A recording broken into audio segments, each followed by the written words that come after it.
My biggest successes in life have nothing to do with money. It doesn't matter how much money you have, you're always going to have problems. There's that saying that money can't solve all your problems, and it doesn't matter whether you're really rich or really poor, your problems feel like the biggest thing in the world to you. And today I'd like to take that moment to step aside from that and think about the successes in my life that have nothing to do with money, because I think those are the things that are worth focusing on. And the biggest success in my life is being with my wife. I've been with her since I was 14 years old.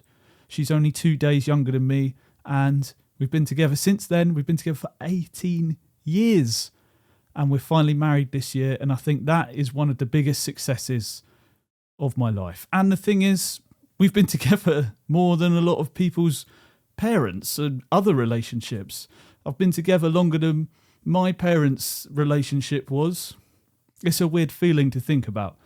And I think it's a testament to the consistency of who I am, the things that I feel like I can commit to things. In more recent years, I've committed to going to the gym, which has played out pretty well for me. I've been consistent in working on things I want to work on. And in the past, I haven't been so consistent. And maybe you struggle with consistency too. And consistency is something I talked about in my last video. If you want to hear me talk about that, then check out the channel and go watch that video. So consistency is a hard thing to find, but another thing that I think is one of my biggest successes is working around my shortcomings. So basically acknowledging them. I get very worried. I get into looped thinking. I obsess over things. And when I started finally working with myself on that, allowing myself to have these weird quirks instead of trying to fight them, I finally started being able to sleep better at night and be more productive. I allowed myself to work on the things I was hyper-focusing about, and that caused me to find some level of success. I'm not saying I'm very successful. I wouldn't class myself as successful monetarily, but I think I am successful in these other ways. And I think it is building up towards something. Just being consistent and working on what you want to hyper-focus about. For a while, I hyper-focused on the gym.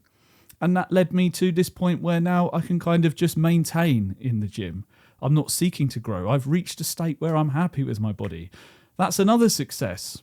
How many people say that they're happy with their body? There's always something to improve. I could always think about getting bigger. I could always think about being stronger. But does it really matter? I think that's just the ego talking.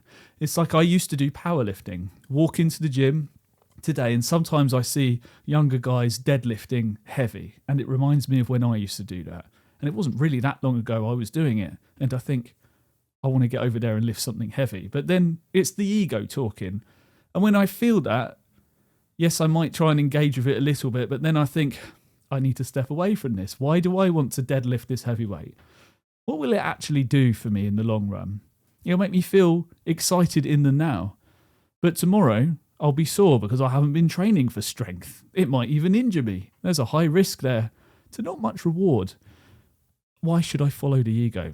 And that's something I've been working on a lot more that I'm in my 30s is, am I doing this for me or am I doing it for my ego? And I think when you feed the ego, it leads you down a state of doing things for dopamine, doing things for the now, showing off.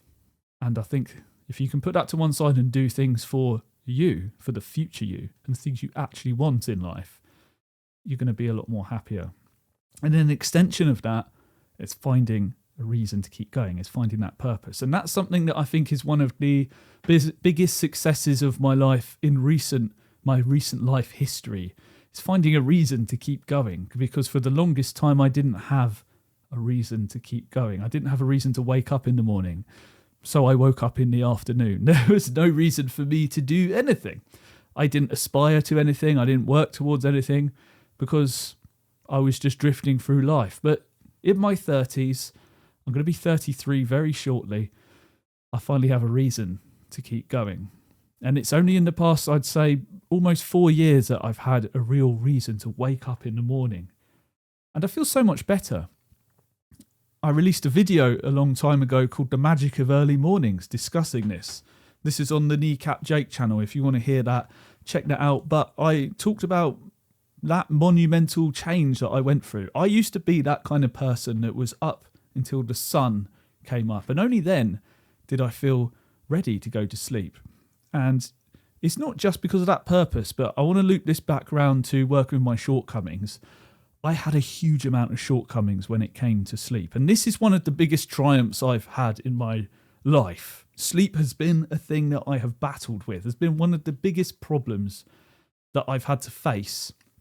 It sounds silly because my friend would always say, just lie down and close your eyes. I don't get why it's so hard. But I guess he's never experienced what I've experienced. And I know a lot of you experience something very similar. You lie down and suddenly your mind is on fire. And when I actually acknowledged the way that I work, instead of trying to fight it, instead of just lying there all night thinking, can I go to sleep? Will I go to sleep? I actually started taking measures to help me do things that will help me calm down, get me out of that hyper-aware state. Because that's the kind of person I am. You could say I'm a bit overly sensitive. That's just who I am. I've got to live with that. That's how my brain works. So I do things that help me deal with that, and it has helped me sleep better. And only in the past 3 years have I really started actually sleeping properly. I remember, I'll tell you why, just before we move on, I'll tell you the worst time I ever had doing a job. And this has happened throughout numerous times throughout my life, but this was the worst time. So I was doing a video job. At the time, I was making videos for NHS, and we had to drive maybe an hour and a half to the location to film some interviews. And this required getting up at, I'd say, about 6 a.m. These days, that's a breeze for me. I wake up at that time anyway. But back then, I would get this pang of fear. I would think, oh my God, I have to get up early. I'm not even sure I'm going to be able to do this. And I'd lie in bed. I'd go to bed early, mind you. So I had more than enough time to get 8 hours of sleep. And I'd lie there and I'd worry about getting up in the morning. And I'd think, oh my God, how am I going to do it? And then as soon as I start feeling a bit more relaxed, this fear would shoot down me. And I'd think, oh my God, I have to get up in the morning. I have to film. What am I going to do? End up lying there the whole night. I can't calm myself down. I can't do it. And I'm still awake come the morning, go and do the shoot. So I haven't slept at all throughout the night. Go and do the shoot. It feels difficult because I've been up all night, but it's not the worst in the world. You know, I have those moments where I feel it's almost like a panic, like you feel like you're dying. In your mind, it feels like that. And I get through it and I think, right, I'm going to sleep well tonight. Day 2 of filming is tomorrow. Same thing happens again. I'm up all night. And it's like the worry, the anxiety that's in here overrules the tiredness. And again, I'm awake and I go do the next shoot and it's so much worse. It feels raw and horrible. I remember my friend describes it as your eyes feel like piss holes. That's the only way I could describe it. It's like this horrible feeling. And I've had that happen to me a number of times throughout my life when I've had to go and film at events. There was one I did a shoot in London. And I had this same experience, except it was across 3 days. And then somehow I took the train back home. I think those things have probably done long-term damage to me. But I try my best and I work with who I am today. And I'm not experiencing that right now. I must touch wood. I don't want to jinx it. So that's one of my biggest successes in life, is dealing with my sleep and finding a job that actually helps with this and our understanding. You know, I work in an educational environment now. It doesn't stress me out. I go there, I get to help younger people, I get to be around people. I tend to isolate myself with my work, and it helps me. I don't go to sleep worrying. I wake up energized and actually feeling like I want to get stuff done. I want to work on my own things, and it's great. So I'm very happy, and that's a big success. I wasn't happy for a long time. I was in and out of feeling depressed and flat. I would call it a lot of the time. I'd say I felt flat. And I'd just like to, I know this is kind of just me blowing smoke up my own arse, so I do apologise, but I just want to say, since we're on the topic of the biggest successes of my life, I couldn't get those words out, it's actually taking drastic action to live with my inflammatory bowel disease. I've taken drastic action. I've changed my diet. I exercise regularly. I eat healthily. I cut out the junk completely. If you'd like me to talk about that in another video, I can, how I did it. I don't eat any chocolate, any cakes, nothing. Came up with my own strategies for that. And I think it's helped me a lot because I was in and out of flares. I've been to hospital for a very big flare that was terrifying. And I'm alive today. And I'm actually probably the fittest I've ever been in my life. I could wipe the floor with 20-year-old me. I could beat the shit out of him.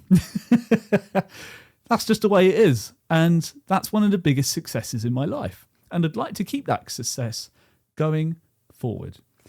So I know this has been a bit of a this is my story sort of video, but I hope that some of my words can help you. And if you'd like to ask me absolutely anything, leave it in the comments and I'll make a video on it because I'm here to talk about life, money, progression, getting better, self-improvement, the whole lot. I want to talk about it all. I want to share what I have learned over my years of being alive with you.